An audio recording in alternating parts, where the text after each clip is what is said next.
Hello, and welcome to another edition of Sree's Sunday New York Times Read Along. Our guest this week is Sunny Slaughter, a litigation consultant and federal law enforcement expert. She's also a media commentator. My name is Neil Parekh. I am the executive producer of the show and the guest host. We are live on Facebook, Twitter, LinkedIn, YouTube, and our Digimentors website.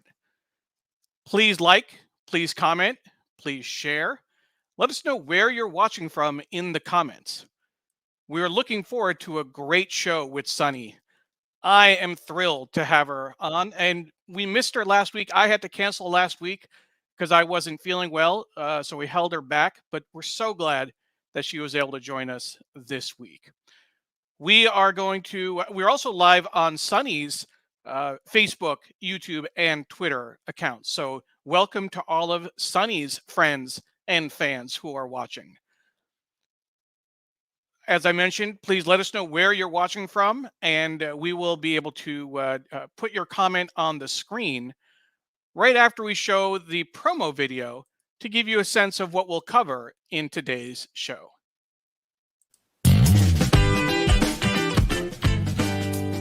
This week, our New York Times read-along guest is Sunny Slaughter, a longtime friend of the show.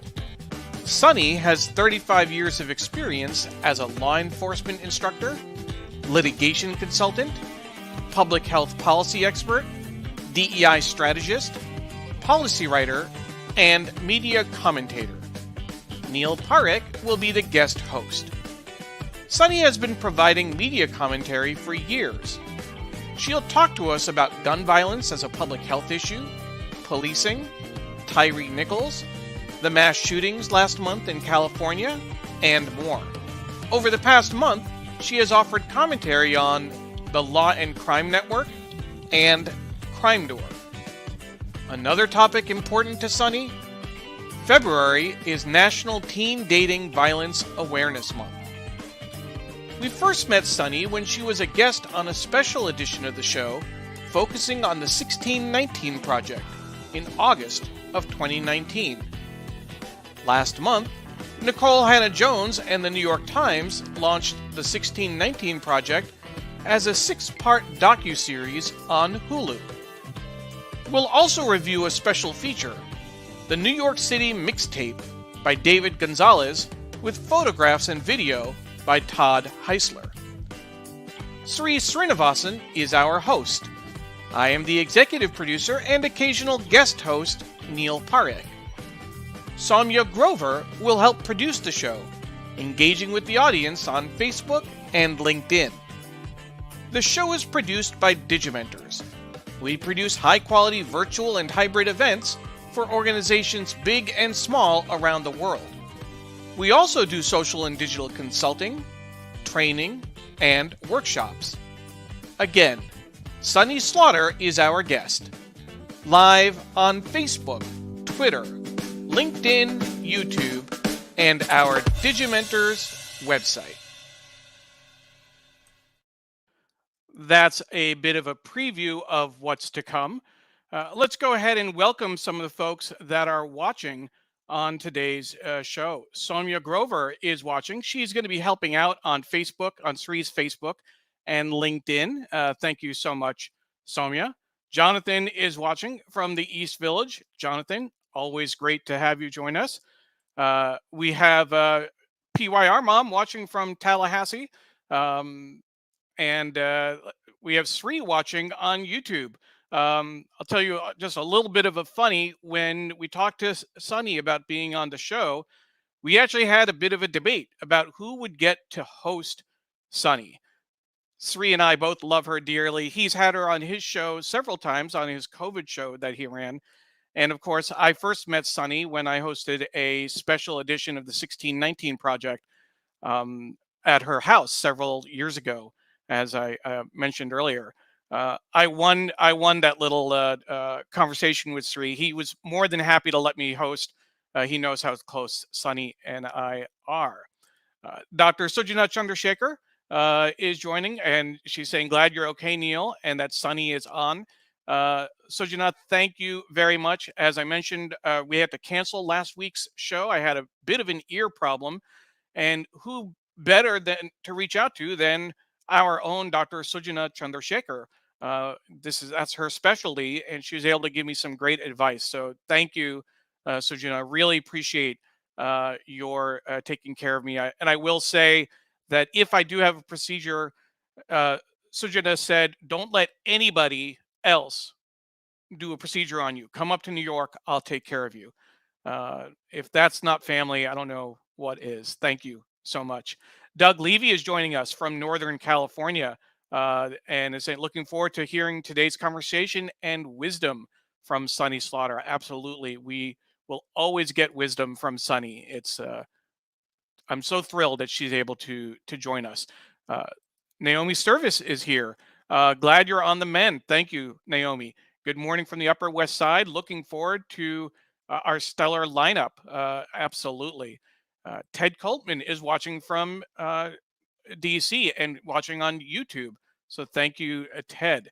Um, my mom. Hi, mom. How you doing? And yes, I have water. My mom sent me a WhatsApp message 5 minutes before we went on air saying, make sure you have a cup of water with you in case you need it. So I ran and got it. Um, and that is so great. Thank you very much. Appreciate it. We'll just make a quick note. Sunny, just want to point out to you, uh, don't post comments through the StreamYard because you're going to send it to all of our channels and in Sree's name. It's going to confuse people. Just a quick thing because we have Sunny in as an admin on our account. But what you can do, Sunny, we'll just do some quick on-air tutorial. If you click the all button, you can post to your YouTube channel specifically. You can, if you click on the arrow and highlight your name instead of doing it to both Sunny and Sree's YouTube. Um, Other than that, we have Patricia joining us from New York on LinkedIn. Thank you, Patricia. Always great to have you join us. And we have Copper Horse watching, saying good morning, Sunny. And I'm guessing they may be watching on Sunny's YouTube. Stefan is saying good morning to the New York Times Read Along funny family. And may I say, this is an exceptionally sunny morning. Not sure what the weather is like up there, but yes, sunny is bringing us some sun.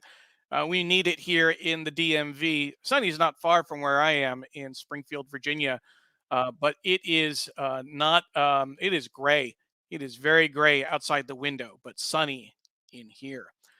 Ken, hi from East Central Iowa, 30 degrees and sunny. Okay, this is just the start. Um, D Diz is watching from a grizzly from Wisconsin. So that's great. And let's see. And Paula Kiger is watching from Manhattan. Paula is in Manhattan this weekend. She can't hang around, but she wanted to thank Sunny for her critical work. Absolutely. And we want to thank Paula again for all of her work on the New York Times Read Along for a number of years. If you watched our previous show, so this was 2 weeks ago, Paula joined on camera at the end of the show to say a bit of a goodbye. She's stepping back from day-to-day work with the New York Times Read Along, week to week, if you will. She may sub in occasionally, but she did a great job for us engaging with the audience. We miss you, Paula. Thank you very much. But of course, Sonia is there filling in rather well. Let's see, who else do we have? Miriam Berkeley is watching from Hell's Kitchen in New York City. Thank you, Miriam. And I think our final comment, what could be better than a sunny Sunday with Sunny? Absolutely. I think that's a great way to end this first segment of welcoming people to the show. Let's go ahead and check out what's in the newspaper, and we will come back and check out Sunny as add Sonny to the show when we come back. And there we go. So here's the front page of the newspaper. We have the devastating earthquake in Turkey, which is the display photo, and it's in the center, which is interesting. You have these two side-by-side photos that really show the devastation. You see some of the buildings that were just absolutely flattened. As public anger mounts, Turkey detains builders. Concrete like sand. Citizens point fingers at government's failure to enforce codes. Here, object in skies over Canada is shot down. Second strike by U.S. after China's breach. You may have seen the balloon that was shot down over South Carolina. Something else was shot down over Alaska. Below the fold, we have a Super Bowl story: stolen chances that preceded an NFL first. This is the first Super Bowl with two black starting quarterbacks, Patrick Mahomes and Jalen Hurts. Doug Williams was the first to start and win a Super Bowl in 1988, the first black quarterback. We'll talk to Sonny a little bit about why that's so important. Pills, rants, and odd T-shirts scrolling in an era of junk ads. So that's what we have in the front page. We'll set that aside. We have Arts and Leisure, Imagining a New Destiny. Wengichi Mutu's exhibition at the new museum will reflect on her life and work in both Kenya and the United States. And that's the bottom of the front page section. There's a feature on dance, pop, and film. So we'll set that aside. Life-changing summers. Here's an ad, it looks like, or some kind of wraparound. Let's see if we can figure what this is. Life-changing summers for students who want to go places. The goputney.com/NYT. Putney Student Travel. So it's a 4-page ad that they have inside. Interesting. We have the book review section. Big Shots Behaving Badly in Unscripted. An account of the media titan Summer Redstone's final years. James B. Stewart and Rachel Abrams detail vast corporate greed, manipulation, and James Stewart and Rachel Abrams detail vast corporate greed, manipulation, misogyny, and sexual impropriety. We have the New York Times Magazine. That's a beautiful cover, Electric Ladyland, as the text, if you can see that in the script. SCA's moody, enigmatic music made her a megastar. Can she learn to live with success? Interesting. We have Business, the Redstone family drama that was referenced earlier. Sherry Redstone fended off foes and doubters, including her father, to claim control of the CBS media empire.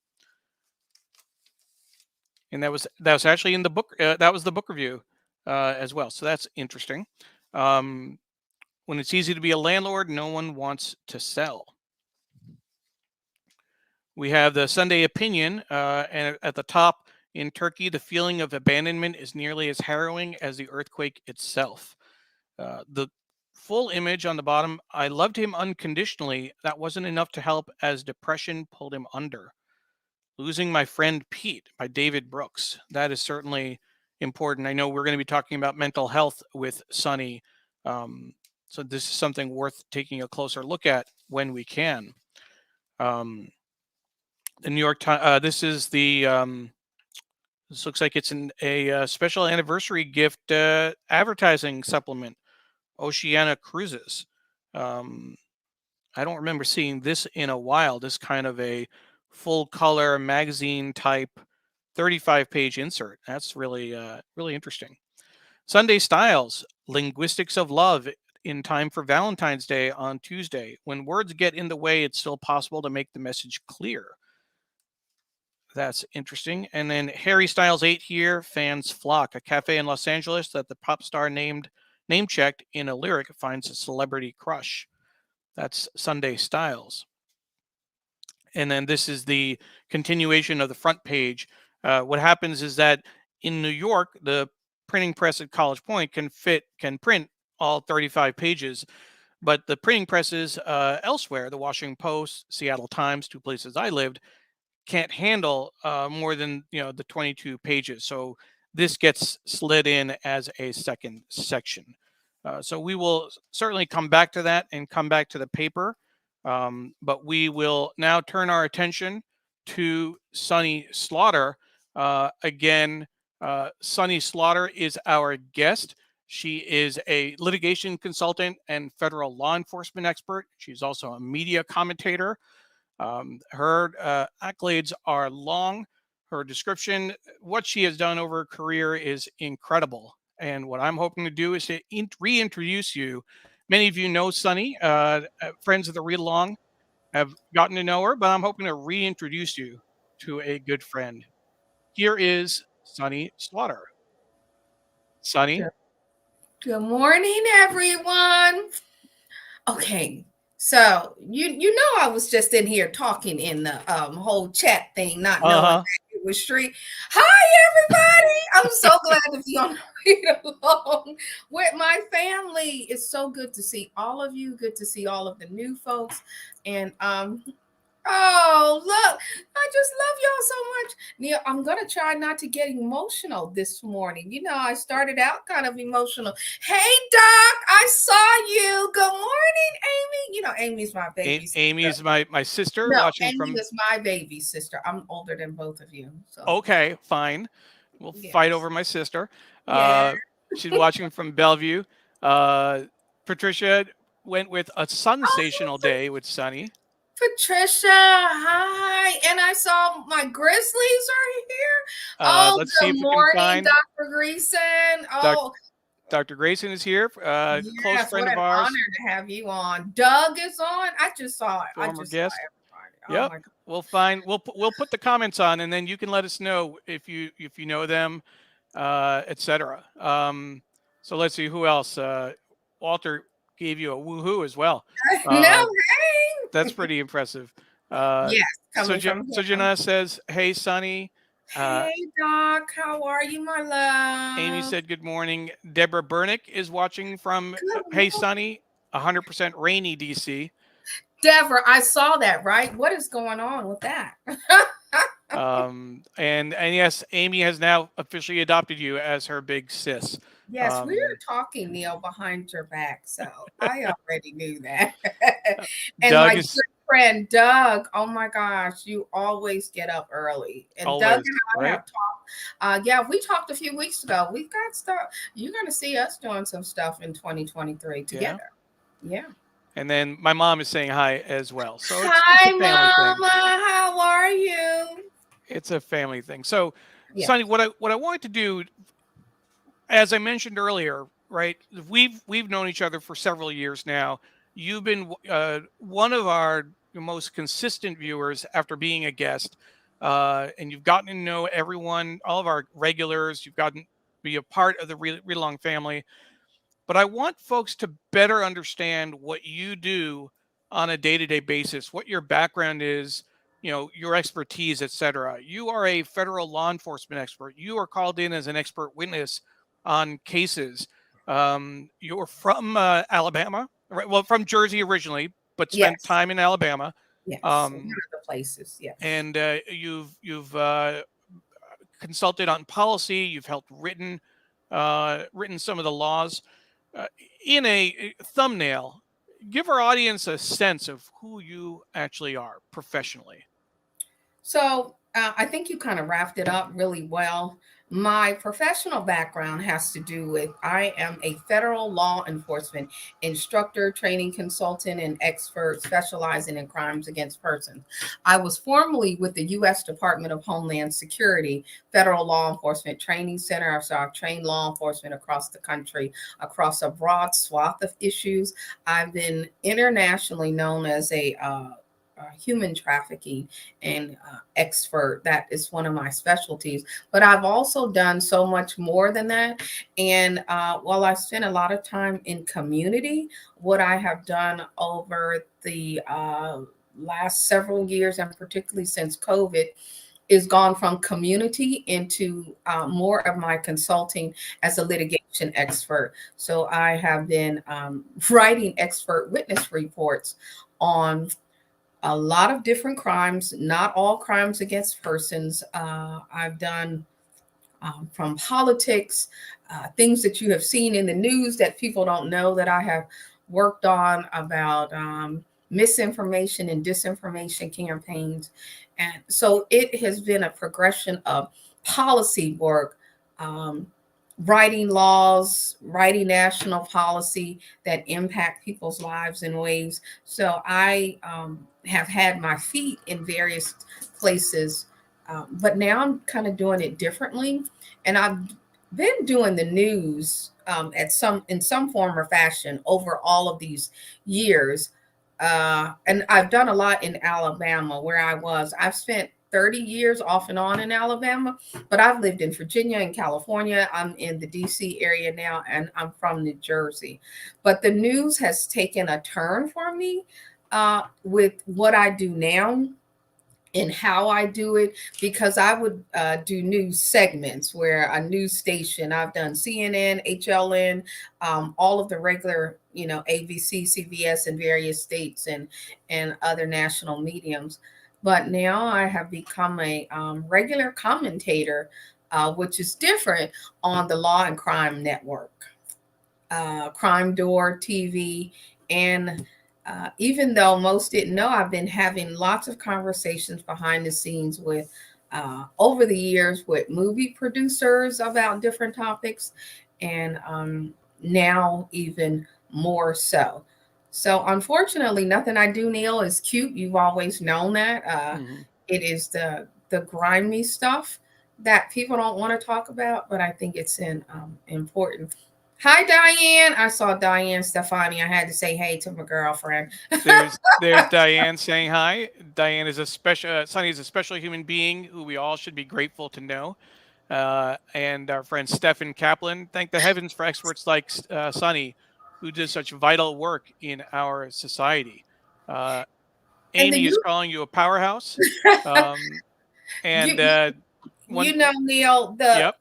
being connected to Shree's networks, the New York Times Read Along, and the other shows that he has done, has actually allowed me to do and engage differently. And I don't think that you all knew that with the experts that you have brought on, that I have been able to communicate with and collaborate with in very special ways. Stefan with helping me look at some things for a young lady in the art world. So I have taken advantage of my relationships with members of the family that you all created to broaden the lens of others and access to others that they would not have had. And that's why we say thank you for being part of the New York Times Read Along family, both, of course, to you, Sunny, and everyone watching. We want to encourage people to follow Sunny on YouTube. Soumya shared the link in Sree's pages, but you can keep up with her appearances at youtube.com/I am the Sunny Slaughter. I am the Sunny Slaughter. There's an @ sign right before the I am. You can also follow her on social. On Twitter, she's Sunny_Slaughter. And on Instagram, she's I am the Sunny Slaughter. She also has a website, sunnyslaughter.com, which we will take a look at in just a bit. But Sunny, you were talking about your commentary for Law and Crime Network and others. Tell us a little bit about what exactly happens. What do they just call you up and say, hey, we want your thoughts on this trial, and you're on the air, or how does that work? So it's new to me. In January the 2nd, I got an email from one of the producers at the Law and Crime Network and said, hey, I've looked at your stuff. Can we have a conversation to see if you are interested in being appearing on our show? And I was like, oh, you got to be kidding. Because first of all, I didn't even know that Dan Abrams had created an entire network. But long story short, I thought I would do one segment, and they gave me the biggest case. It was the murder of 4 college students in Idaho, Moscow, Idaho. And what I had to do was be the law enforcement expert. So I kind of show up in my work and using my lens to kind of talk about what people are seeing there and different things like that. So now I am a regular on the show. I have my schedule already set out all the way to the end of the month, which is what we have done. So I've been making regular appearances several times a week to talk about the different crimes that cases that they are going in. And this is a little different because as I was backstage on your show, when the court cases are happening, I am backstage until they pull me out. But for the Idaho 4, I did the breaking news. Of course, I would get the breaking news segment for my very first show of the probable cause affidavit for the alleged suspect. Brian Kohlberger. So I did that show and we did not go to break. And it's fascinating, but it's actually a lot of work. There's a lot of reading and you have to know the cases. I'm scheduled to be on Monday. So the producer will do like you sent me, like we have kind of a thing I schedule, and then they send an email about the cases that I will be looking at. So there are two currently: the Alex Murdaugh case and the Triple X Tentacion case, murder trial. And then I get a full read from them of what has happened during the week, the articles, the videos to watch, and then there's a whole sheet that they provide. And I get something else when I'm doing other shows like the Grizzlies. When I've done Grizzly True Crime with Gisela K, there are 93 legal documents. So she sent me the binder. So you have to be well read and focused on what is happening in addition to doing the stuff that you do every day. You need to. So I have my television on, watching one thing, and my other laptop and another laptop. So full trial mode and different things like that. It's interesting. And here is we showed the Law and Crime Network webpage earlier.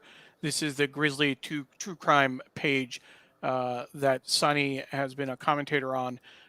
Going back to something you said earlier, Sujanad agrees Sree's network is amazing.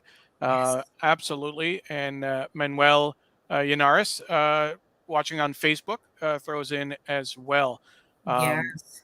Sree Stefan, has one of the most powerful networks I have ever seen, from the diversity of individuals that he has brought to the forefront. Absolutely. Sonny, Stefan says, Sonny, it's always a pleasure and an honor to be your friend. You have such an incredible spirit and energizes all. So thrilled that your career is skyrocketing because you are so knowledgeable about law enforcement, the law, civil rights, and so much more. And I think skyrocketing is absolutely the right term to use. I remember when things turned a corner, it was just the beginning of the year, if I'm not mistaken. All of a sudden, you were everywhere. You were posting, you were being interviewed. It was incredible to watch. But this doesn't happen overnight. As you were talking about, this is the result of years and years of hard work, of putting in the time, and you're enjoying the fruits of that labor, and hats off to you. Thank you so much. Kudos. My mom weighs in, Sonny, you're highly capable and you're participating in these important projects.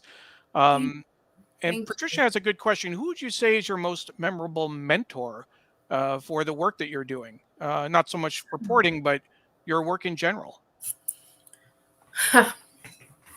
Okay, let me try not to get emotional. My mom. Ah, I was hoping I wouldn't get. So, when I was young, um, the irony that my mother worked for the New Jersey State Police, and she was also a private investigator throughout her life. But my mom used to she used to read detective magazines and all these crime books and everything. And although I was very young, I had those books open and I was reading and going through every single thing that there is. And so we used to talk about them. And I had no idea that years later, everything would make sense in a way that didn't make sense then. Um, you would think that most parents would not want their children to be immersed in those things. Anne Rule was a favorite author of mine, and but my mom had this way of letting me be who I am. Even when I wanted to be, I went to Catholic school, but I was christened Episcopalian. I had a grandmother that went to the Baptist church, another one that went to another Baptist church. And I said, "Oh, I think I want to be Catholic." And my mother was like, "Okay." And I went to catechism for a little bit. And then they said that you couldn't get divorced. And then I was like, and I was like in elementary school, I was like, okay, this is not the religion for me. But my mom always said you could do anything. And she's gone, so she can't see me doing anything. But I'm doing it. And it was because of her that I could oh, this is so embarrassing. But this is authentically me. You're It is bringing because of her your true that self. I that this crime thing has always been a part of me. My family, my parents were like regular. Um, Good morning, Mary C. Curtis. You know, I just had like regular, they weren't, they graduated from high school. They were just regular, hardworking people. You know, they didn't do marches or any of those things like that. No major civil rights thing. So I don't know where I came from. Because, you know, but the crime stuff was a thing for me and my mom. And heck, I just wanted to be a lawyer specializing in medical malpractice. Like I was thinking that was going to be a good job. And then life just kind of went the way that it went. And I did not finish school in the way I was 16 and my parents were, like I said, they weren't rich, but I was going to a private, you know, Catholic school, Notre Dame High School, and it cost a lot of money. I had two siblings younger than me, and my parents were trying to figure out how to, you know, keep them in private school, me in private school. Mine cost the most. And at 16, I just told my mom, "Oh, I'll go to public school." I had never gone to public school. And my mom was horrified and she was so sad. I said, "Oh, no, I can do it." You know, because you know, they talk so bad about public school. I was like, "Oh no, I could do it."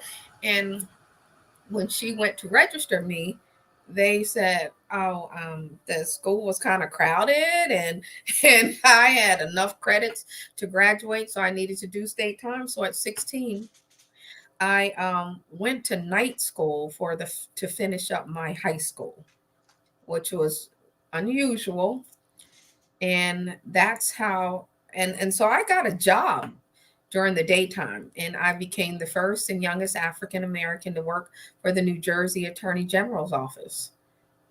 And it kind of, so I was there in the word processing pool, and the black lady said, "Oh, there was a job opening in the director's office." And they said, "Oh, they'll never hire black people up there." And because I'm always saying, "Yeah, okay, I'm not listening to those people. I never listen." I decided to apply and I got the job. And I became the first and the youngest to work in the front office. So I've Wow. always been who I am. I'm a little feisty person. So I managed all of the files for the casino operations in the state of New Jersey. Mm. It started then at 16. I want to make sure that you're getting a lot of love. We'll put Thank some of you. these comments on the screen. We'll read through them as I go. Amy saying that's so beautiful. Ken Fisher sending his love. We have Sonia saying this warms my heart.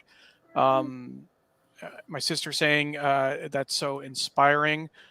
Secret Twist, I assume watching from your YouTube channel. Good morning, beautiful Sunny and Grizzlies. Those Um, are my Grizzlies. oh, So Grizzlies. that's, yeah. So the Grizzlies is from the Grizzlies True Crime. You guys have got to find love to them, because let me tell you, Gisela K, she's got, the Grizzlies are the beast. Do you hear me? They Okay. got game. I I say I that. I will say, Patricia said when you were talking about your mom, and you're saying that she's not, unfortunately, she doesn't get to see everything you're doing. She absolutely can, and I would agree. She is watching. She is thrilled with what you're doing. May her spirit and legacy live on. May her memory be a blessing to Thank you. all who knew her. And that is the reality. I think that you honor your mom every day with the work that you're doing, and you know that she's with you. You can talk to her. She may not be able to talk back depending on what you believe and what you hear, but you always have her as that source, and I think that's so important, Thank particularly poignant as we remember that Sree's mom passed away just uh, Yes. a little bit more than a month ago now, and he wrote very poignantly about that in his newsletter. You can find his newsletter at sreenet.substack.com. I'll put that link on the screen. If you go Yes. to that, you'll see a very very personal piece, and I should put that on the screen since we're talking about that. Uh, his colleague, our colleague Zach Peterson, also wrote in that same newsletter, which he doesn't usually do. He wrote an essay about his mom. He lost Hmm. his mom at 18. That's Zach on the right. When he was younger, that's Sree on the left in the little baby chair with his mom. So I encourage you to check out his newsletter, sreenet.substack.com, sreenet.substack.com. And while we're talking about Sree, even though I was teasing you a little bit about the comments that were coming in, that you were putting in, Sree actually did watch on Twitter, and he took a moment to say, "We are so lucky to have you, and I'm jealous Neil Parekh gets to interview you. Thank you for all you do." So Sree Sree, I love you. took a You moment. you know that. And I want to say out loud, Sree, thank you for sharing your mom with us. I remember the episode where Shree's parents were on, and uh, so lovely. They did so much work across the world, so impactful. So when you see Sree doing everything that he has done and continues to do, it is from the root of who he is and his mom. What a blessing she is to all of us for what she has left. In her legacy with Sree and his siblings and her grandchildren, and in her husband, and in all of you and us. Absolutely. D Diz, what a legacy your mom has left, and you are continuing. Thank Um, you so much. it's so clear you're passionate about your purpose and inspirational. Walter gave you a standing ovation. Oh, Um, from oh, that Walter is like, Grayson. thank you, thank you. Um, Such an honor, such an two honor. two people I think very highly of, Walter and you, and you both know that we've had you on the show, both of you. But I also, I want to let folks know that I reach out to Walter and Sonny and our Mhm. friend Stephen Bradley, a former guest on the show. When I have questions, they are my source of support and clarity. So I really want to thank you for playing that role in my life. Mary Curtis, keeping it real. She can relate. Her parents were relentless. You had to tell my mom no to her face, and we learned so much.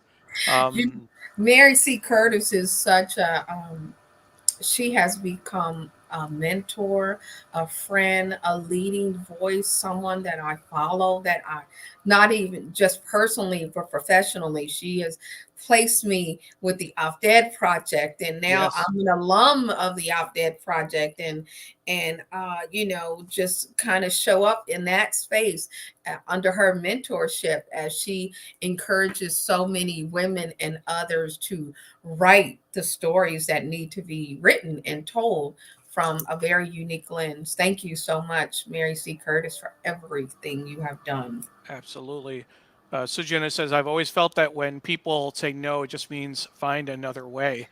That's that part, Right? doctor. Yes, that yeah. Absolutely. Or no, not them, or no, not now, but no, find another way. Yeah, it's just never no, it's not the end.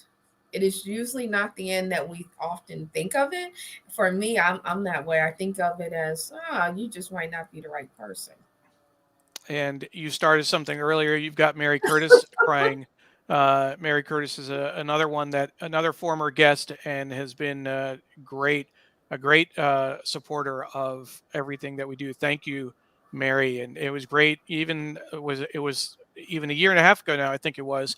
And We DC. were able to have Mary. Well, she was on the show, but we had her as the MC for the Southern Poverty Law Center Oh 50th yes, yes. anniversary celebration. And remember, we all went out. We were in We DC did with during Justice COVID. Aid. So Yes, Justice Justice Aid, Aid. I'm on the board for Justice Aid. Therese Steiner, another friend of the show, invited me to join the board, and you and Mary were able to join us for a concert with Mavis Staples Yes, last Mary's year. sister was there. We Mary's were sister, all hanging absolutely, out. Oh gosh, um, David Staples was so good too. absolutely. Uh, Oh, Ron just joined. I know, from Muscat, Oman. Again, they're all coming out for you, Sonny. They're all coming out. Let's take a moment and talk about the 1619 project. Let's switch gears just a little bit. Mhm. As I mentioned, we first met Sonny when we did a special show on the magazine special edition that came out back in August of 2019. And Sonny said she has these on her wall. But Hulu, New York Times and Hulu just launched a docu-series, the 1619 Project, a six-part series hosted by Nikole Hannah Jones. Um, Sonny, let's talk about the 1619 Project for a while before we talk about the docu-series itself. Let's reflect a little bit about, not just what the show meant for us personally, but the just the conversation, talking about slavery, talking about the modern impacts of slavery. um, how has that changed things in terms of the discourse? uh, People don't want to talk about it. There are, there is silence. I think some people get energy from the silence of not acknowledging the truth of American history, not just Black history, but American history that is very diverse, very rich, very integrated. Uh, Slavery is really white history that has impacted Black people. I heard something similar to that. But it's so much to unpack. The 1619 Project brought forward the pain of a people. And you might just think I'm thinking Black people. I'm talking about the pain of one people brings forth the pain of all people. Because in humanity, when you dis disguise the truth of someone's pain and history, you just discount everything about who they are. So when people say that slavery didn't exist, slavery still exists. It is nuanced, it is complex, it is varied. But the 1619 Project said, I am here.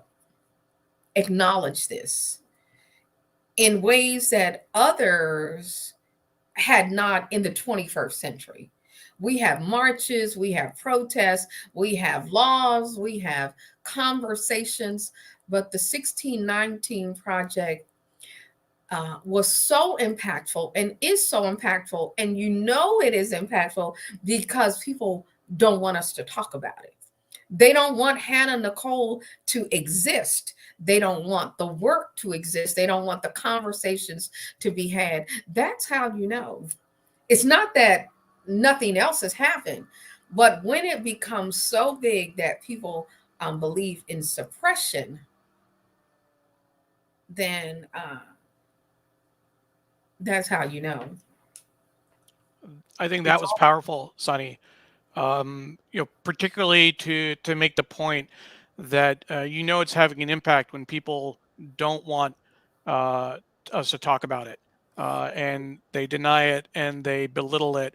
I think that, you know, this it was eye opening for a lot of people. I think that it's a history that some people were more familiar with than others, frankly. You know, redlining and the health issues and the history of the police departments around the country. I mean, all of this is known history for some and eye opening for others.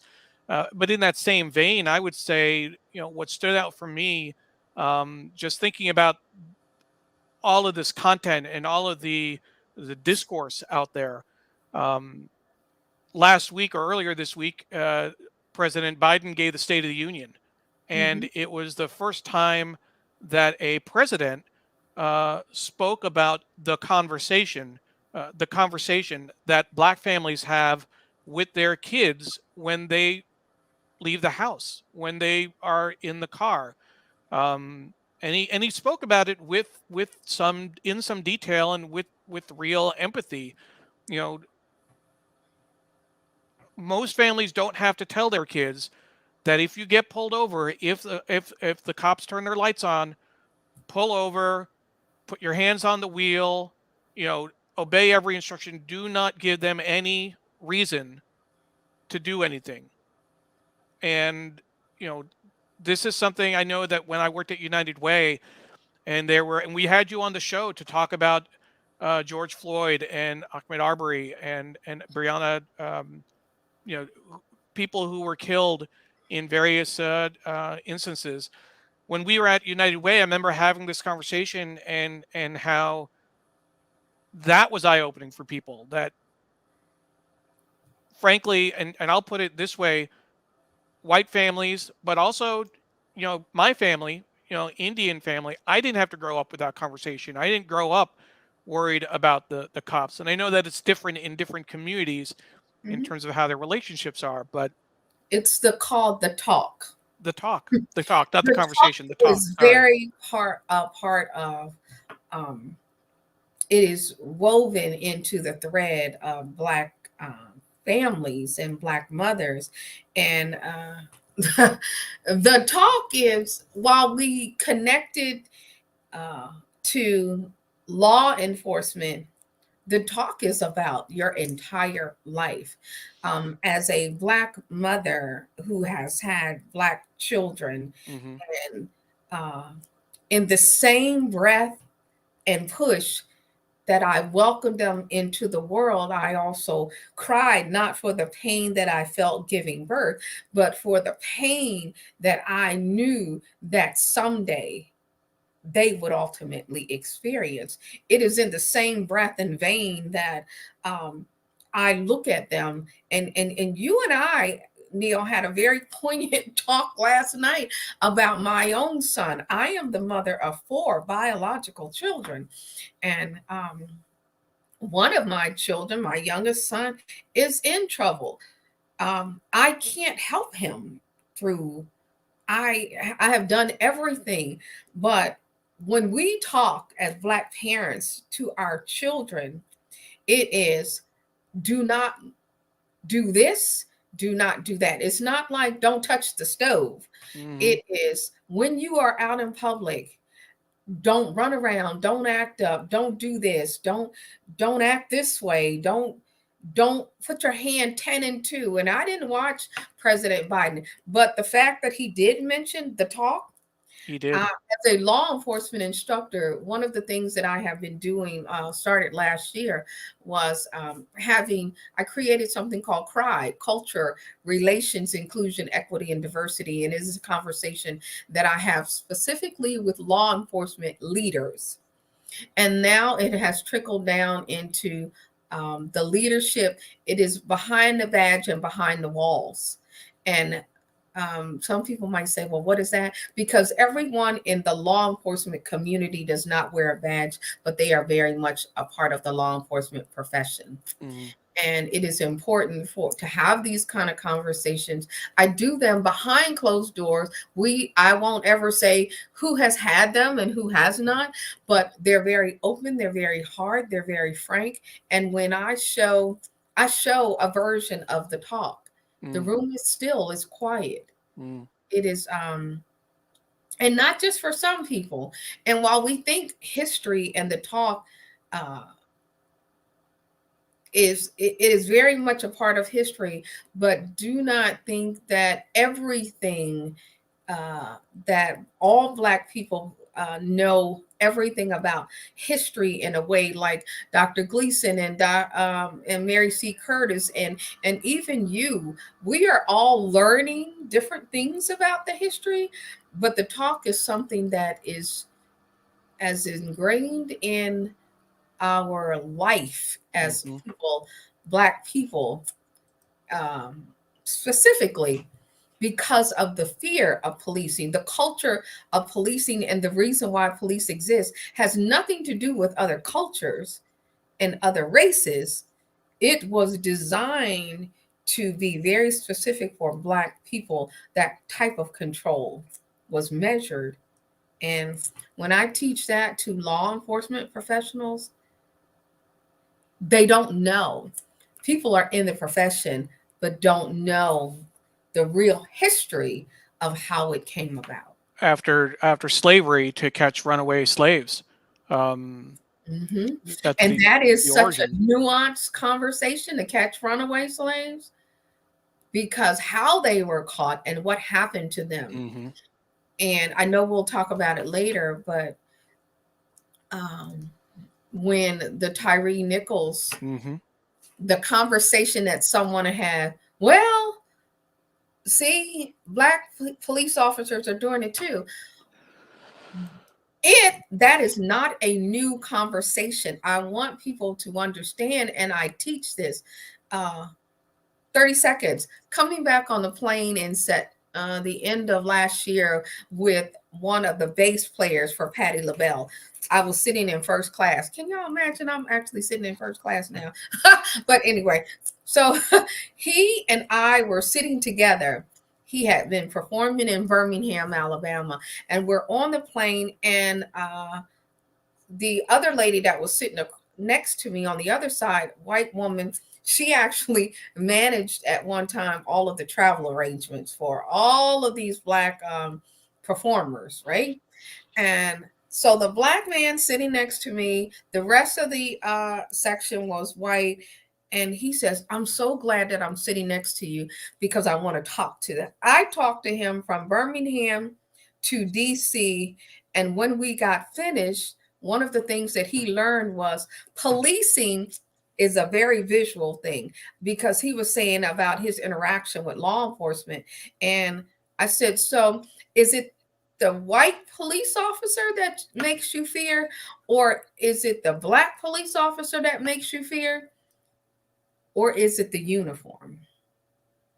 And we got down to it. And he said, I never thought about that. So it is the uniform. It is what happens when people put on the uniform and the badge that tends to change who they are and how they interact with people. I asked him, does he have the same interaction with Black and white men in uniform or Black and white women? He said, so women tend to police differently than men. Not always, but sometimes, most often. And so there's something called the 30 by 30 initiative with law enforcement to increase the number of women in policing. So it's so complex and so nuanced when we think about slavery, when we think about policing, when we think about all of the things that we are talking about. Sure. It's heavier. I want to bring in some comments. Ron Thomas shared that, yes, went through it all with my kids. Both were pulled over numerous times over BS. Ron, thank you for sharing that. Mary Curtis shared that her son was profiled and stopped when he was driving in a nice car in our own neighborhood.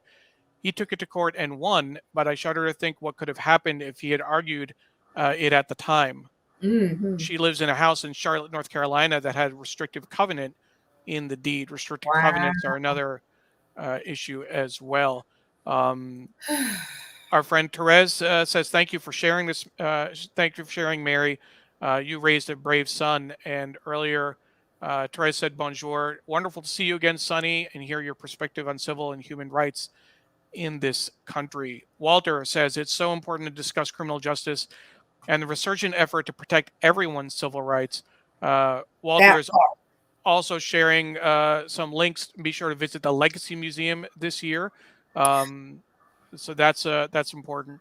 So I would like Um, to say something about that really quick. please, please. The Legacy Museum, definitely. And Dr. Greason, I'm going to call you about something else. So the Legacy Museum is really important. I have done work with two of our nation's surgeon generals. And when the Legacy Museum was initially done, there was a grand opening, and Dr. Regina Benjamin, who was one of our surgeon generals, really was upset with me because I had not visited during the grand opening. And I said I didn't know. Long story short, I went last year by myself. I took a trip to Birmingham to see some folks very quietly, but then I went down to Montgomery is where the Legacy Museum is. EJI and I have done work together, and I met Brian Stevenson and several of his folks there. But the Legacy Museum will change your perspective. And let me tell you, this is not a Black thing. This is a humanity thing. This is a civil rights. Everyone should go. Every child, every adult, regardless of race, but you have to take your time. Mm. And you will spend the day there.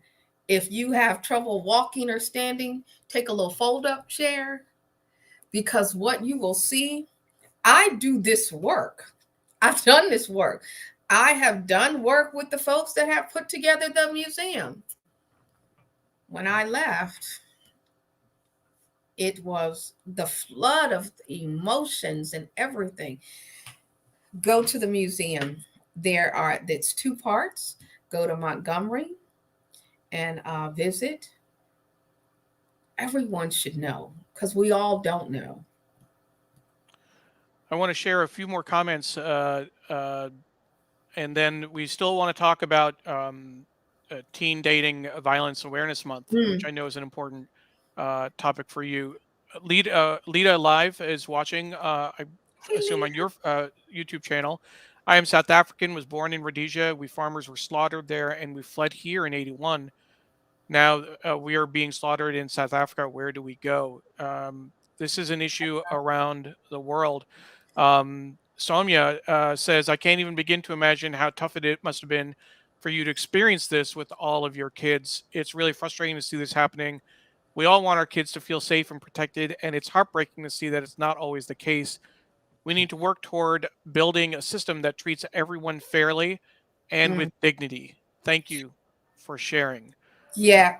So I have two boys, two girls, and let me say this, Neil, before we. So my oldest son is a scientist. My oldest daughter, I did the TED talk about. My youngest daughter works in HR. My youngest son is the one that's in trouble, and if you pray for him.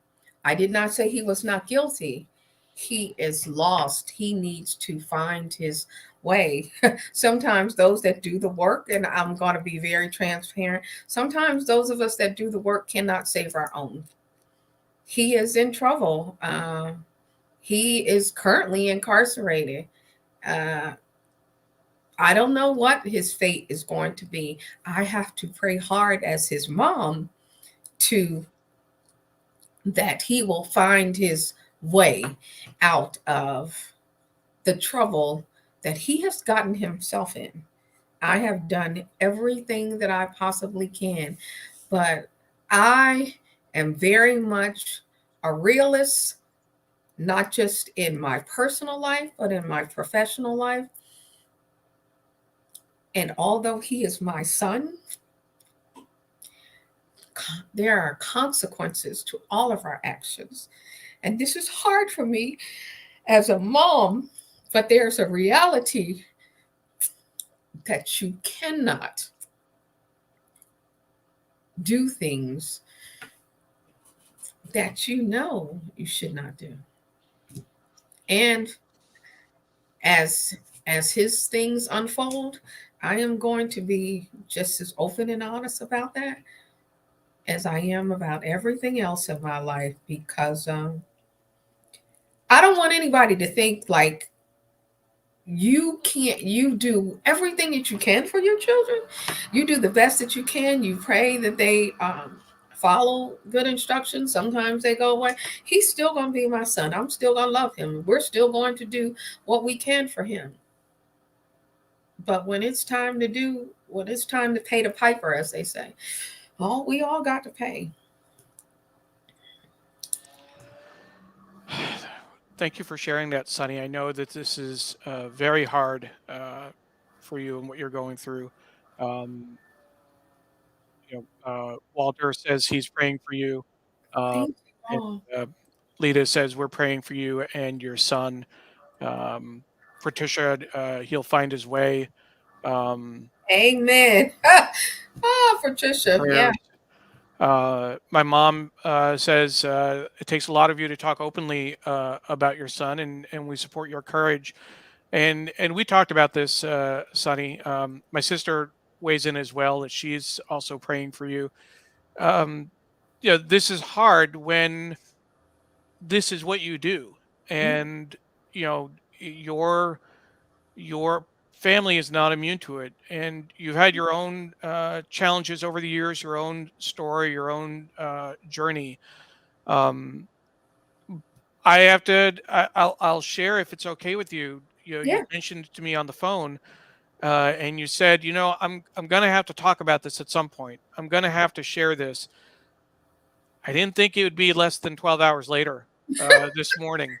Yeah. Um, I figured you need a little bit more time. So I want to honor the fact that you felt comfortable with our read along family and your folks watching on Facebook, Twitter, and YouTube.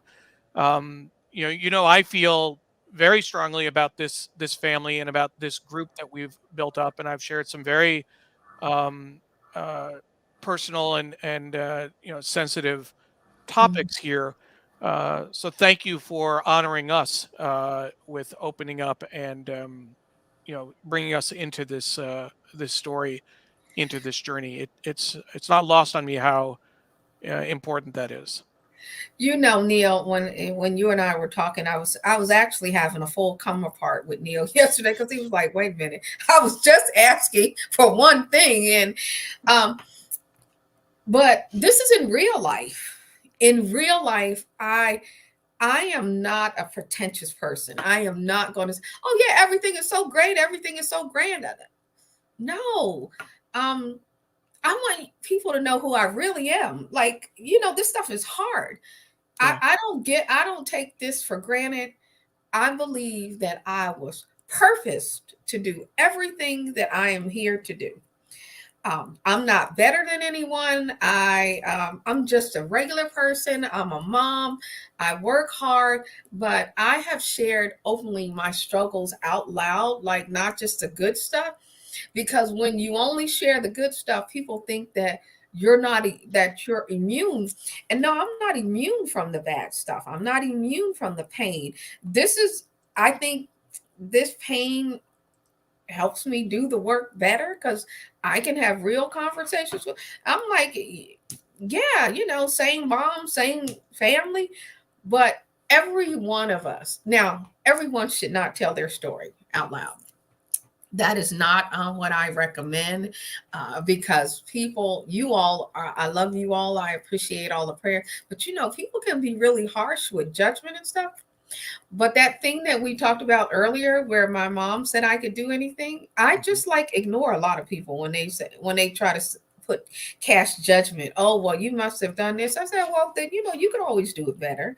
I'm sure people can. I think we have to be honest about who we are. This is who I am, and my pain and all of this stuff. I want you all to know that I cry. I'm hurting. We don't And I don't agree with everything that everyone says. I don't think everyone should agree with what I said because I'm just human like everyone else. Neil, when you told your story to me here in my house. Yeah. At this, when we finished the 1619 project, that was your secret to tell out loud. And behind the scenes, when you said that you were going to talk about your stuff out loud, I was like, I got your back. And I even posted on my page, don't anybody say anything crazy because, I take my family seriously. Don't say anything.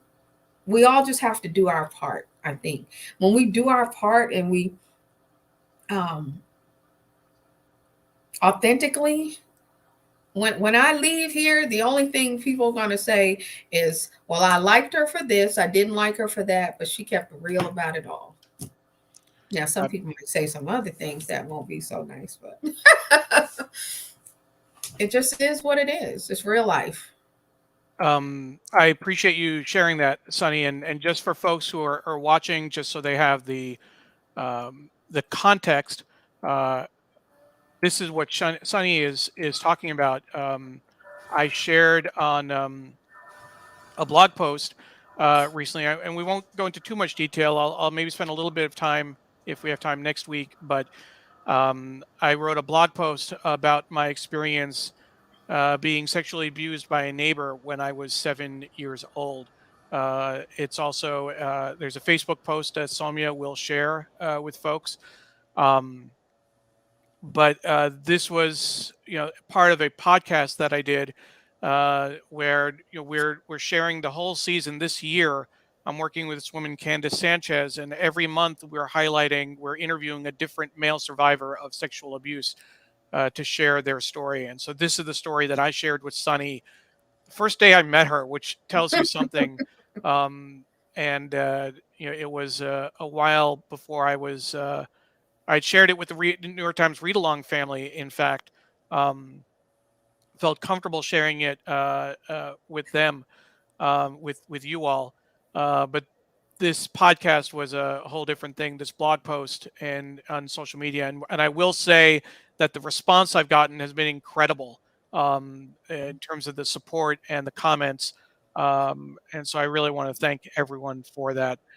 So if you get a chance, please feel free to read. I don't want to go into the details just now, but I do want to thank you, Sunny, for your support and for calling attention to that. Um, in that um, uh, in that realm, I want to draw attention to February being Teen Dating Violence Awareness Month, something that you wanted to make sure we talk about. Um, this is from loveisrespect.org from their website. Hmm. Tell us a little bit about why this is so important, Sunny. Uh, well, for so many reasons, but teen dating violence is a conversation that we don't really like to have. We don't like to talk to our young people. And Neil, your story personally is one of the things where silence uh, is a big factor in how young people deal with violations against them. Um, and teen dating violence is that type of violation. It is the type of crime that goes uh, undiscussed by parents. And when I say teens, when you think about teens and you think about what happens, most people are thinking like 12, 13, 14. But teen dating violence and dating violence for young people starts much younger than most of you would like to think, right?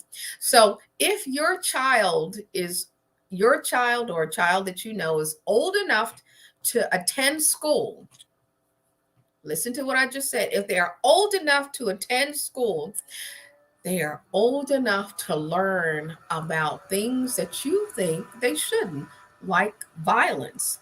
And not the term violence, but the ways in which people should touch them, not touch them, the ways in which they should, good talks and bad talks, and verbal abuse, because violence is more than physical abuse. It is emotional, psychological, physical, and it is very internal. Children go to school with other children, and while you think you are protecting your child or the child that you know by not saying anything because they're too young, is what people say. If they're old enough to go to school, remember they are learning things from individuals that you cannot control information from. We should be having very direct conversations without being direct, age appropriate, and talking about the things that matters. Children in schools mimic the behavior that they see around them. So while everything might be great at your house, it might not be so great at Sally and Jesse's house. Okay. Mm-hmm. So they may be seeing things and then they're coming to school. There was a 6-year-old child in Virginia that brought a gun to school and intentionally shot his teacher. Yeah. Okay. I don't know if you heard that. 6 years Yeah. old. He knew how to pull the trigger. Teen dating violence is a conversation of, and we should not think of relationships and dating, even though that word dating is there. Young people date differently now. So, they all hang out together. They don't, it's not always a one-on-one. And I don't know what your faith preference is. And when we think about relationships where, yeah, don't leave Amy's comment up so I can say that. Where we think about, well, boys dating girls, people have different types of relationships where girls are interested in girls and boys are interested in boys. And so we have to think about people. I'm always trying to bring individuals back to people and not gender, because we focus so much on gender that we forget about the individuals who are impacted. And that's good about abuse and violence and appropriate behavior. All of that is important. And sometimes we tell our kids and they do the opposite. So it's not that they don't know, it's just they are influenced by so many things. So if you see your child or someone they're acting different, they're behaving different, they're dressing different, they're covering up when it's 80 degrees out and they're wearing long sleeve shirts and covering things, and they tend to get sensitive. Those are times when you should have conversation. Bullying, there was a 14-year-old girl that was bullied who just killed herself. I think it was in New Jersey. I know that none of my work is the cute work. So I'm telling you Yeah. things. 14 years old. There was a 16-year-old boy, Aiden Fashi. He is now 16. He committed murder when he was 14. He was in the 8th grade. He murdered a classmate. He stabbed her 114 times. He just decided not to go to trial. This is And real. yeah, these things are real. So kind of have a conversation about what your children about. And I'm a former school board member, and we used to get what we call VVR reports from Mm-hmm. the violence and vandalism reports. If you could see what some of the teachers and stuff say, it's not nice. What my sister said is that she's very open and direct with her son, my nephew, about abuse, violence, appropriate behavior, etc. And Yeah. others are commenting as well. We are at 9:45, and we need to turn to the paper. Yes. With everyone's indulgence, we may go a little bit long today, not too long, but we do want to spend a little bit of time with the paper. Our guest has been Sunny Slaughter, and she is a um, litigation consultant, federal law enforcement expert, and media commentator, and just an incredible human being. Sunny, thank you so much for joining us today. What I'd like to do is to turn to the paper and remind people that if you're joining us late or if you missed the first part, you can go back to the beginning. Once the show is over, you'll be able to go back and watch it from the very beginning, on the same channels that you're watching, on Facebook, on Twitter, on LinkedIn, on YouTube, and our Digimentors website. So let's go ahead and dig into the paper, and Mm. I will turn my camera off and um, uh, turn over um, to this section. And then if you see anything that you want to jump in on, Sunny, certainly let us know. I'm sure there was going to be a lot of interesting content to talk about. We looked at the front page earlier. This is the display photo about the earthquake in Turkey and Syria. Um, the devastation there is incredible, and there are always heartbreaking stories Yes, from that that kind of was event. so horrible. And I was just in via uh, via Zoom uh, in Istanbul, Turkey, talking Yeah. about human trafficking about a week or so ago for the Global News Network. And these type of devastations and horror, what they do is they exacerbate criminal activity even more based on how people become even more vulnerable. And Amy saying that replay is a must see for those who arrived late. Thank you. Absolutely. Patricia is saying thank you to the production team and to Sunny for an amazing episode, heartfelt and enlightening. And we haven't even talked about the news yet. I know. Yes. Um, Mm, one thing I want to point out we looked at the redesign of pages A2 and A3. One of the features that they have, Megan DeTrolio was our guest in December. She led the redesign. One of the interesting features that we have is where Times journalists are reporting around the world. mm. So there's, they're highlighting Mauna Kea, Hawaii, Bridgeport, West Virginia, Turkey, of course, and Tokyo, to make sure that folks understand how where Times journalists go to get the story. In the international section, a Cold War over fox hunting heats up in the countryside. This is in England. Um, we have a story about a Mexican ex-lawman. Um, Here's an interesting piece. Gender term used for God is considered by church. The Church of England Mm. is considering whether to use gender neutral terms to refer to God, a Wow, spokesperson said on Thursday. Um, that is that's interesting. interesting. Yeah, definitely. Um, some articles from Ukraine, and then more on Turkey. And then this is, of course, and this is really impressive to look at Yeah. in terms of, we can't get it. I'm going to see if I can raise my camera up a little bit just to give you the full sense. This Wow. is a 2-page spread showing photographs before and after down this middle column, before the quake on the left and after on the right. Just devastation. And then a detailed look at a neighborhood, a bustling Turkish city reduced to piles of rubble. Um, this is definitely also interesting the way they laid it out in the paper. Um, in the national section, workers fighting overdose crisis are hanging by a thread. This is Dateline Osceola, Iowa. And then going right along, we have an NYPD officer accused of spying for China struggles to clear his name. Um, let's see what else. This is an I think this is an interesting story on the right, just in terms of, again, the photography and the layout. Barricaded roads on tribal land and a dispute rooted in American history. Beautiful photo across the top. Sandy Schlosser and Joseph Hunt, who are neighbors, have been crossing a frozen lake to access their homes in Lac du Flambeau, Wisconsin, after tribal leaders blockaded roads in a land dispute. But just a very, very well done article.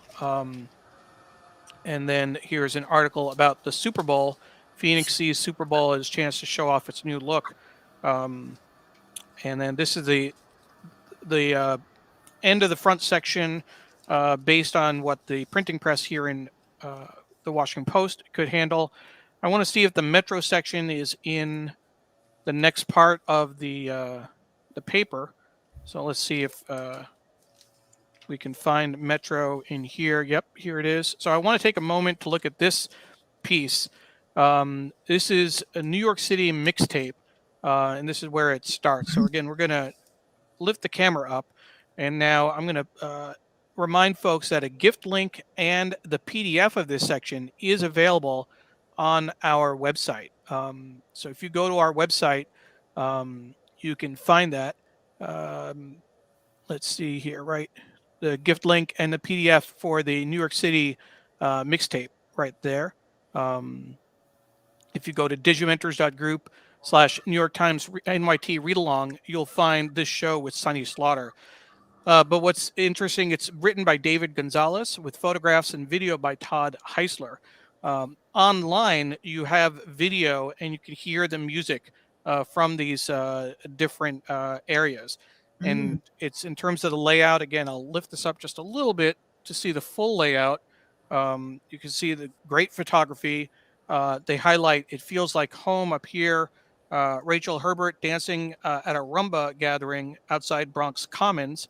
Jam sessions once beckoned from countless stoops and parks. You have Latin sounds transformed by the city over here. Um, that sense of collectivism, a yearning for deeper meaning. Children in Crown Heights at a percussion workshop led by Marlon Sobel, who joined the Lubavitch community after a spiritual awakening.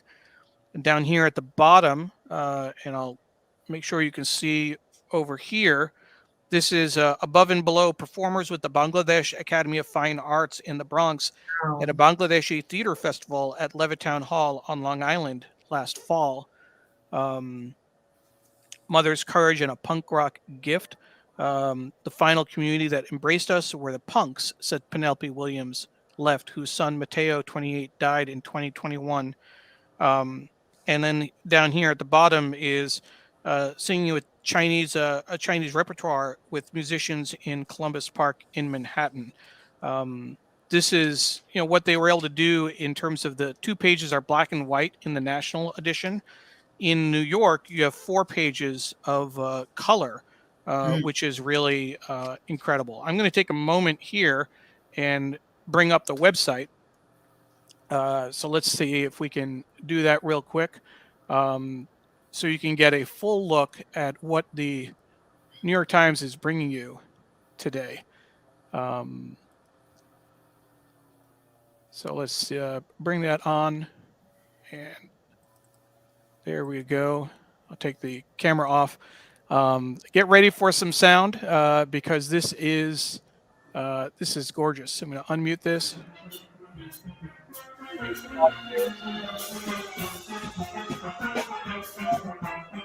If you scroll down, and again, a gift link is on our website, you'll see different pieces. Drums Against Developers, Afro-Cuban drums. You get a little taste, little snippets of, and I'm going through really quickly here. And then there's a High Cost of the Steel Pan Yard. Let's see how this comes up. And just the photographs, Latin sounds, and all that jazz.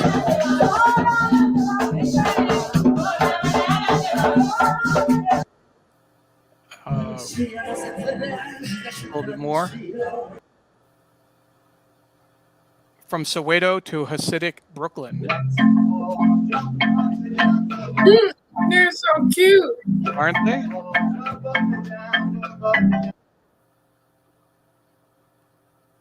And this just shows, I mean, as much as we focus on the print edition of the Times, they do some excellent, excellent work online, and we always take a moment to share that when we can. Again, David Gonzalez and Todd Heisler came together to put this. This is Mother's Courage and a Punk Rock Gift.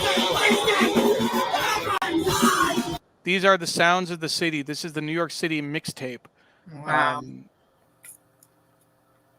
Bangla in the Bronx, Bangladeshi community. Beautiful.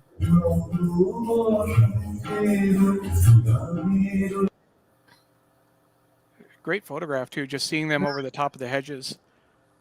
And I think there's one more, a few more maybe. This is 7,000 Songs on a Dragon-Headed Erhu.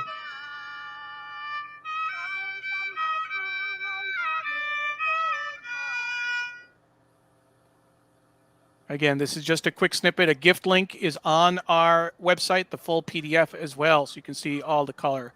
So this is the full thing. And I want to give a shout out. Jeffrey Singer, a longtime contributor to the Times and fluent Mandarin speaker, helped with the Chinatown reporting.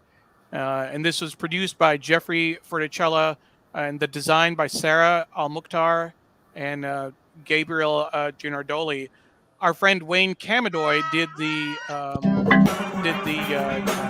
design for the print edition, which we were looking at earlier, which I think was just great. That's a lot of culture. A lot of culture, and shows just what's wonderful about New York City. We'll get back to the paper before people leave, in case they have to leave right at 10. Want to bring in a few more comments. Let's see. Higgy's Ma just got here saying hi, Sunny. And Higgy, as I mentioned earlier, if you heard, when we finish the show, you can watch from the very beginning. You'll definitely want to watch this on replay if you can. Mary said she worked with David when she was at the Times. He is an amazing journalist and human being. Absolutely. Walter says, thank you so much. Have a wonderful Sunday. Thank you. And my mom thanks Sree for creating a nice platform and extended family. Rose commenting on the New York City mixtape. Love this, the beauty of tech and David Gonzalez's vision. Absolutely. Hey, beautiful Rose. I know, Doc. That's your city. That's my city. And Sojourner said she lost sound. Hopefully it was when I muted. Hopefully you can still hear me, which is good. Lita says the sound of Soweto, which you saw as well. Let's go ahead and see if we can get a little bit more of the paper in before we call this a show. Maybe another 15 minutes or so, Sunny, if you can stick with us. That's good. Yes. And if some of our audience can stay as well, that would be great. Again, we will try and wrap things up. And Ron says that he does have to run. Always a treat with this show. See you all next week. Thanks for running and catching up with us, Ron. Therese says thank you to Neil and to Sunny and Neil as well. So let's go ahead and see whether we can sneak in a little bit more of the paper. What section would you want to jump to, Sunny, if we have a quick minute? I'm with all of it. You go. I mean, all of it is really good. You know, I hardly read the newspaper without you. So. Well, we have the business. We have the magazine. The opinion section. So let's talk about the opinion section. Yes. Let's see what have to say. Mental health. Yes. David Brooks, losing my friend Pete. I think mental health is an important topic. Yes. So let's talk about Twitch. Okay. As he, how did you deserve how do you serve a friend in despair? So that is a great article, and I'm not sure if your audience is familiar with Twitch and who he was. Oh yes, of course. So go ahead, Sunny. Apparently, Twitch, just like this article, how do you serve a friend in despair? We all watch Twitch live his life out loud. And of course, we don't know what was going on in the background, that he decided to unfortunately end his life several weeks ago, and leaving a wife and children and family and friends and an audience who loved him. Oftentimes, I just don't think that we recognize. We see people for who they are in one vein, but not who they are totally. And that was the part that he kept hidden, that his family kept hidden from us. It's so sad when people don't feel like they have someone to talk to, or even if they are talking and they just don't have a way, they don't see a way out of their situations. It's very sad. And I think we have to give one another grace. whether we know them personally or not. We just got to give people a little more grace in these times that are very challenging for all of us. So that is my wish for everyone to read this particular article. How do you serve a friend in despair? Because oftentimes people don't know when someone is in despair. In 2021, I decided to take a full break from social media, from doing any work, because I was in crisis. Like, I wasn't going to kill myself or anything, but the work was so heavy for all these years, and I didn't know who I was. Like, I know I'm Sunny, but I needed a break. And I took all the time that I needed. I had no boundaries. I had no filter. I was saving everyone, and then I realized I was saving everyone and I wasn't saving myself. And I think it's really important when we acknowledge that. And so now when people ask how you doing, I don't say I'm good, because that was what I used to say when I really wasn't good. I tell people I'm well, and I am. Even with my son and all the pain, I am well. So we have to give each other a moment. We have to give ourselves a lot of moments. Last night, Neil, I had like a whole meltdown with you, but I wasn't having like a whole break. I was having a moment, and I just needed to vent, and I went to sleep. And because if you don't take naps like a 2-year-old, you have to stop the world around you sometimes and take naps. And I think 2-year-olds know how to take naps better than anyone, because they get a little cranky and everything. And then once they take a nap, then they wake up and they're like all new. And I think we have to do that for ourselves and for others. Take a 2-year-old Rose, nap. Rose is quoting you saying we had to give each other a little grace. I couldn't agree more. I actually, and I shared earlier, if folks were still here, about my own story of having been abused, sexually abused by a neighbor when I was 7. I I I don't say that lightly. Having put it out on social media, having written a blog post, doing an interview, and also having spoken about it on the show earlier, I'm sorry if I didn't warn people before throwing that out there, giving them a trigger warning. But what I wanted to say is that I actually, in talking about mental health, I too have suffered from anxiety and at times depression. And what I've said is that I actually find it easier to talk about my history of being abused than it is to talk about mental health, uh, to say that I see a therapist. That's, for example, that's not something that I share uh, as easily. I think there's more of a stigma around that Mm-hmm. than the sexual abuse history, and that's telling. It's something that I have mentioned on Yeah. the show before. We've had several guests, several New York Times writers, most famously the former restaurant critic for the New York Times, who suffered from depression and had to leave his job. So we've talked about this on this show in the past. And we have to have mental health professionals that have that are across the culture diversity of lens Yes. perspective. That is really important. Black History Month, you'll see it more, but this is 365 days a year where Black people are now saying out loud, men and women, that we need Black professionals, but everyone does. Those who can, who can speak, who have some kind of understanding of history. Now, you don't always have to be Black to understand that, but you do have to be able to be someone who recognizes those challenges that are community, culture, and ethnicity, and how they all come together. When my daughter was molested, the whole family, all the kids, we went through therapy. When my mom died and I had my other, let me see, I was pregnant, I think, with Xavier, my youngest.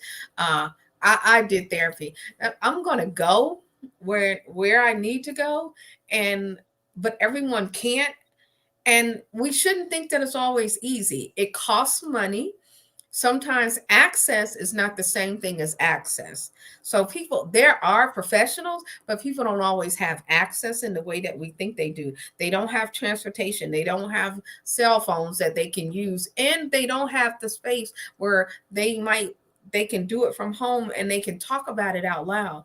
So that grace, and men tend to, definitely not, black and brown men and all men period, they don't want to talk about going to therapy because they're like, oh no, we can handle it. And if you're Latin, I was talking to a Latin therapist the other day, that machismo and all of that, we all got stuff. Mm-hmm. Everybody's got stuff. Don't believe if they don't have stuff. Depression is real. It comes in many forms. Some people are angry, some people are happy, you don't know. But we really do have to give one another more grace, more humanity, and allow people the opportunity to not be well. Jonathan says, a stigma that is often treated with extreme hostility. I stopped talking. Jonathan is saying, I stopped talking directly about my depression. I'm so sorry, Jonathan. Oh. And Amy says, your comment about mental health professionals needing to represent a wide spectrum of perspectives is so important.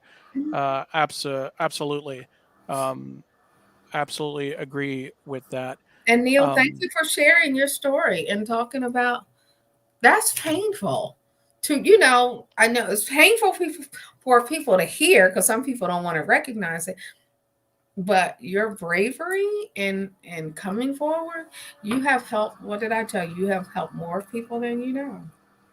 And I take that whole thing about men and abuse, how seriously I take that, because we are so gendered in mental health and abuse. We get so gender blind by things. I take great offense to that. Thank you. Thank you so much. I really appreciate that. Our guest has been Sunny Slaughter. We've had an incredible conversation. The one question we didn't get a chance to talk about, I don't know if you have thoughts, and I can turn over and go to the sports section. What does it mean to you to have two black quarterbacks in the Super Bowl? Are you a football fan? Are you a sports fan? And does it matter on this issue? So let's get down to the real deal here. So yes, I am a football fan. I always have been. I used to watch the Super Bowl every year. My daughter told about being molested in 2003 after that Super Bowl. That was the last time she was molested. And then I shied away from watching the Super Bowl. To clarify, she told you after, or did it happen at school? No, my daughter was, the last time my oldest daughter said she was molested by the man I was married to happened on Super Bowl Sunday in 2000, and it was actually 2002. Okay. So it was in that year. So I stopped kind of being involved in the whole Super Bowl thing. But I love football. I love NFL football. I'm not so crazy about the whole college thing. But let me tell you. Oh, I'm watching football now too. Healing is a wonderful thing. To have two black quarterbacks, they are young, and I saw somewhere that they said they were Christian. Okay, that's even better. But I'm just thinking what their moms and families must be feeling at this very moment. Like, wow, the evolution of them from young kids to adults playing in the Super Bowl. And two, we've never had this. We've never had two black Super Bowl quarterbacks. And I love them both, but I'm from New Jersey. Since I had to choose, I am an Eagles. So I will be rooting for both of them as quarterbacks.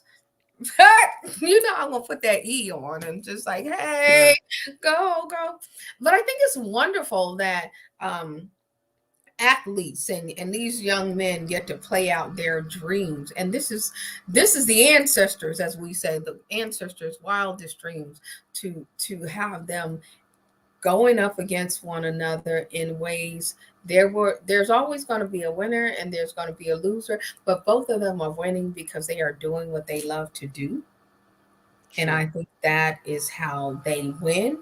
One will take home the trophy, but they are both winning. Their families are winning, their friends are winning. And when you get to do what you love to do, I think it's a win.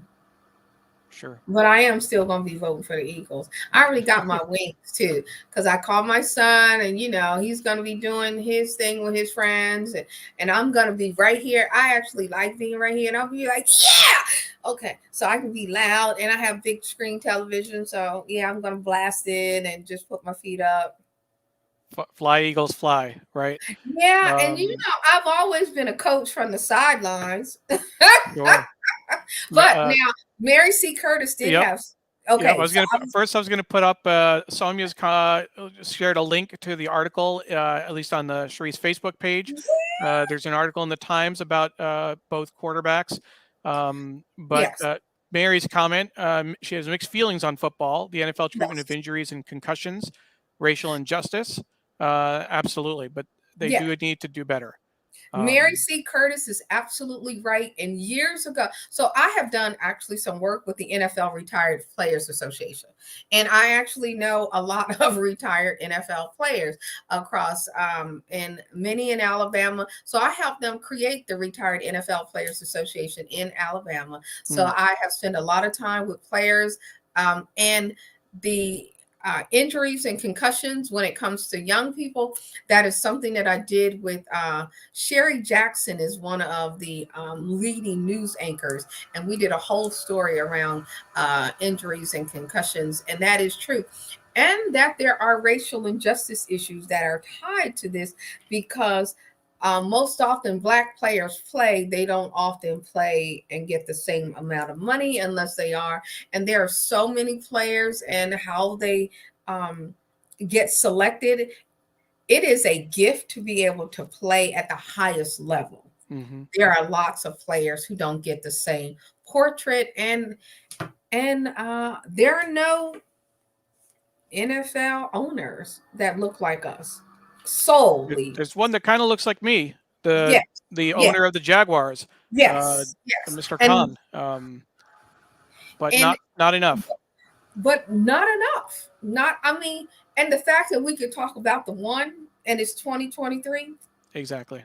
and he Exactly. is like really good too. He's been around, but that's still a problem. Yeah. Oh yeah. Oh, without question. And Without in, question. and in NBA and all of those other things, but sports has been a wonderful dynamic there. Before I'm going to make a few quick announcements, we'll come back for a final word. But my mom, getting back to our conversation of mental health, people Mm-hmm. can talk easily when they go to the doctor for medical problems, but don't talk about when they go to a psychiatrist or therapist. It's that whole issue of it's an illness. Physical illness and mental illness are treated very differently. Whether you're talking about doctors, whether you're talking about employers, whether you're talking about friends, neighbors, what have you. Somehow, a mental illness is your fault. You break your arm in an accident, that's not your fault. That, or if you have a congenital issue, etc. So it's just something that we still need to work on. Um, Sonny, I'm gonna give you a quick break. We're gonna make a few quick announcements, and then we'll bring you back to close out the show. Again, our guest has been Sonny Slaughter. I want to give a big shout out to Soumya Grover, who stepped in to help on Facebook.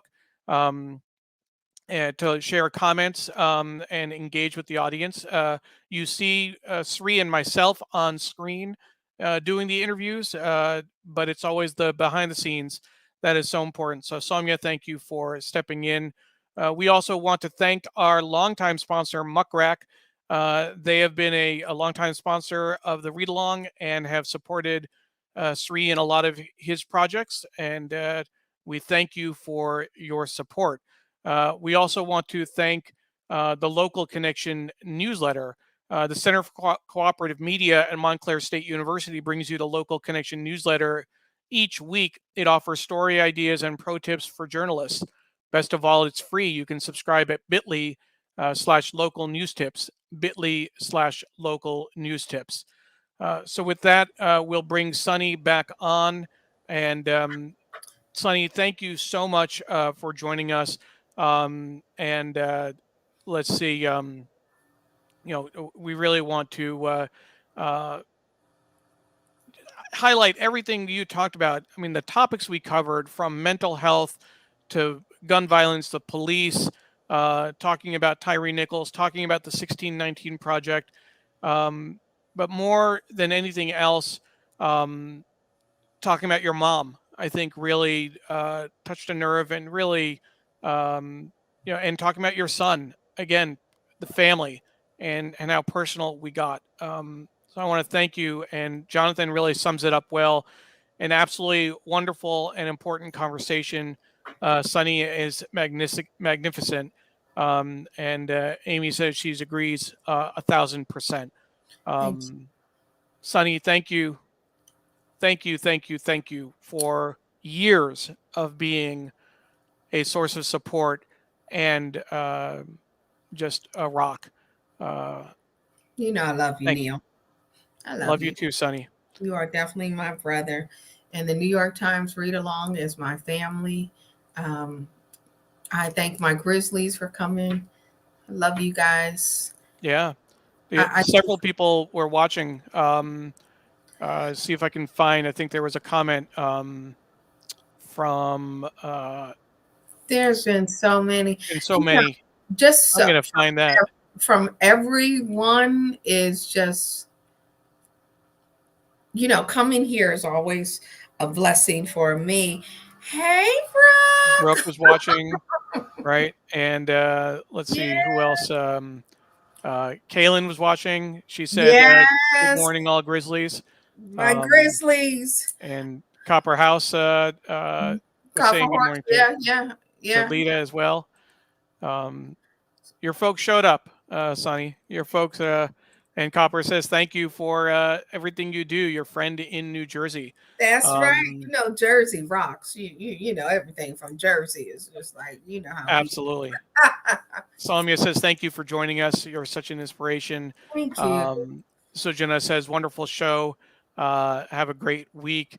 Thanks, And Doc. we close out with family. If you're my sister and my sister is your sister, our mother is your mother too. And there's my mom saying, great show. Thank So you. with Love that, you, Amy. Love you, Neil. we Bye. will end the show. And D Diz says wonderful discussion as well. Thank you, D Thanks. Diz. Rose, the comments keep coming. I can't quit the show. Women to follow, Sunny Slaughter. What a force and inspiration.